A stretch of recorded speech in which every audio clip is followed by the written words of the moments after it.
Welcome back to the Rebuilding Us project series. And if you're new here, welcome. That's my kid.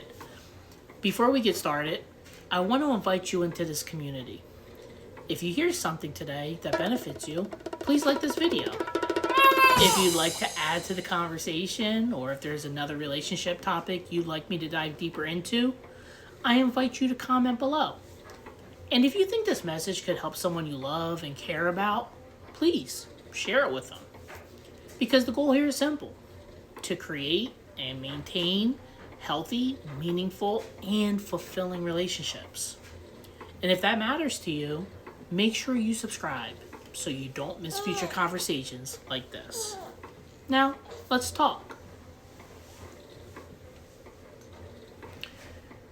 Have you ever noticed how different people feel during the holidays?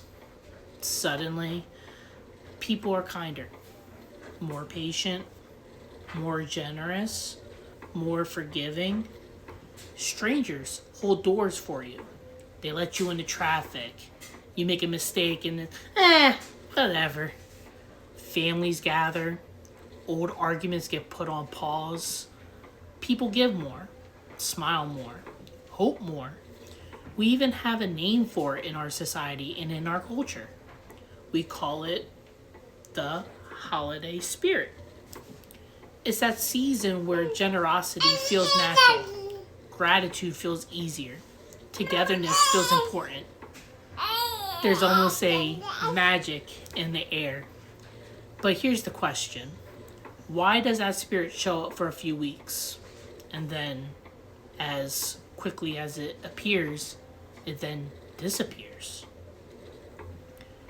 More importantly, though, why does the same thing happen with our love for one another in relationships? There is something I want you to understand today. There is a spirit of love, just like there's a holiday spirit, and most of us feel it in the beginning of relationships, on our anniversaries, when we go on special trips. In those meaningful, heartwarming moments, we feel connected, we feel grateful, we feel patient, we feel generous. We show up better, we listen better, we forgive faster, we assume the best, we give the benefit of the doubt. But then life happens. Stress happens. Bills happen. Kids happen. Work happens. Disappointment happens. Conflict happens. And slowly, that spirit of love starts to fade. At first, it's subtle. We stop saying thank you as much. We stop complimenting each other. We stop checking in with each other emotionally. And we stop being curious. Then it grows. We get more critical, more impatient, more guarded, more defensive. We start focusing more on what's wrong rather than what's going right. And without realizing it, we stop protecting the spirit of love. We stop engaging in loving action. Here's the truth most people never learn. Love doesn't just disappear. It gets neglected.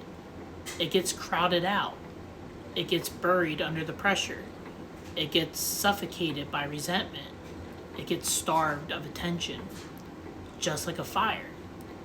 If you don't feed it, it goes out. Not because the fire wasn't real, but because it wasn't maintained. Think about the holidays again. People don't feel that spirit by accident. They decide, I'm going to be more giving this year. I'm going to be more patient. I'm going to be more present. I'm going to be more grateful and express that gratitude. They simply choose it. Even when they're tired, even when they're stressed, even when life is busy, they choose the Spirit.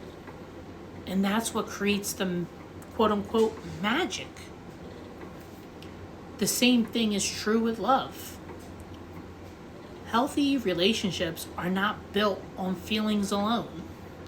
They're built on daily choices, daily attitudes, and daily habits. They choose kindness. They choose patience. They choose generosity. They choose to show grace. They choose curiosity. And they choose humility. Not just when it's easy, but especially when it's hard. Most couples don't drift apart because they stopped loving each other. They drift apart because they stopped nurturing the love. They stopped creating emotional safety. They stopped protecting connection. They stopped prioritizing closeness. They let stress lead. They let resentment lead. They let ego lead instead of letting love be their guiding light and principle. And over time, distance grows. Misunderstandings grow. Loneliness, even though you might be in the same home as one another, grows. And that leads to frustration growing. Until one day, someone just says, I don't feel connected anymore. It's not the same. We've grown apart. But the truth is, they didn't just grow apart. They stopped tending to the relationship. They stopped putting in the maintenance of the emotional atmosphere that is called their relationship. As mentioned, the spirit of love is not automatic. It's intentional. It's choosing to see your partner as a teammate or an intimate friend and not your enemy. It's choosing curiosity over criticism. It's choosing understanding over assumptions. It's choosing to protect connection. It's choosing to protect connection instead of protecting your own pride. And yes, there will be seasons where it feels harder. Seasons of stress, seasons of conflict, seasons of exhaustion, and seasons of disappointment. That doesn't mean love is gone. It means love needs leadership. Someone has to say, I'm not letting this season define us. I'm not letting this distance win. I'm not letting resentment take over the whole entire relationship. I'm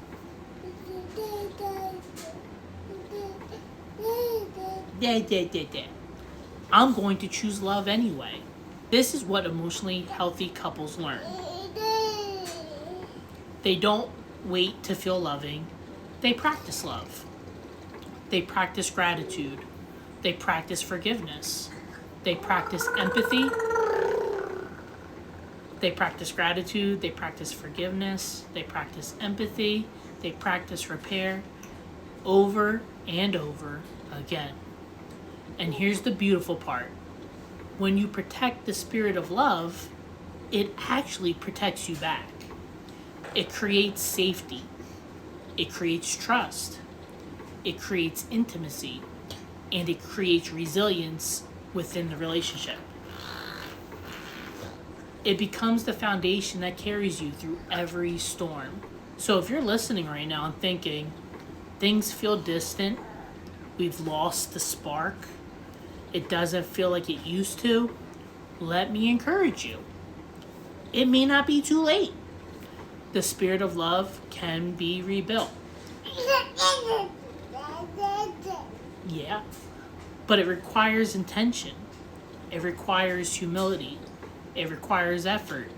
And it requires wisdom.